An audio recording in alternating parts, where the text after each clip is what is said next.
Hey guys, today we're going to be reviewing bands with both self-titled albums, Trixter versus Big Bang Babies. These guys are both not as well known because both albums were established and released in the early 90s, and in that time period record labels were switching from metal to grunge, which is unfortunately one of the worst things that has ever happened in history. And there's many bands amongst others that really deserve to get more recognition for being on. Trixter is a band from New Jersey, you know, like Bon Jovi and sleaze bands like Penny Lane or Scarlet Fever, but they have a more Californian sound. Like, they sound a lot like Tesla, a band that we, reviewed. And their songs I want to mention: Heart of Stone. Steve Brown killed it on the guitar. He shredded it really well, and I really like how well-rounded this song was, but it stayed, pretty simple, And PJ Farley, I really like his bass, especially on... PJ Farley's bass is really good, especially on this composition. It's very noteworthy.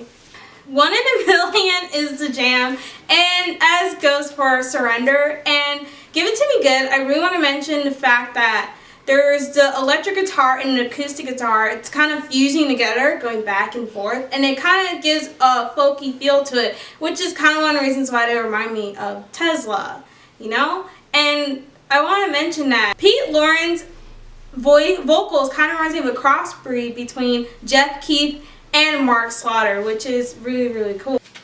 Big Bang Babies are on the really lesser known side. They're very hard to find and very hard to listen to because there's not a lot of music on them now. All we know is that they're from Hollywood, and the members went on to perform with big acts like Rat, which is awesome. Everybody Needs a Hero. I really like the riff in that song because it kind of sounds similar to Big Talk, and I really like that a lot. It's a very good thing for me because that's one of my favorite songs from Warren. And I really like the band in general. They're a really talented band, but they don't particularly stand out like that. Like Kit Ashley has decent vocals, and Carrie Kelly guitar is really, really good, but they don't exactly have the makings to stand out in any way. Love Drug is a really cool and interesting song because it has a lot of cool gang vocals, and there's a lot of layers. It's kind of like mixing a cake a little, like the way, they're just layered and you fold in those layers. Yeah. So we're going to go on to the poll results now, and looks like it was a tie for this week. And down here at the studio, we chose Trixter, mostly because it was a very diverse listen, but at the same time, they stayed very, it just still sounded, they still had their sound, they still had it together, but it was diverse at the same time. You got to hear other elements brought in to metal, which is cool, because, yeah.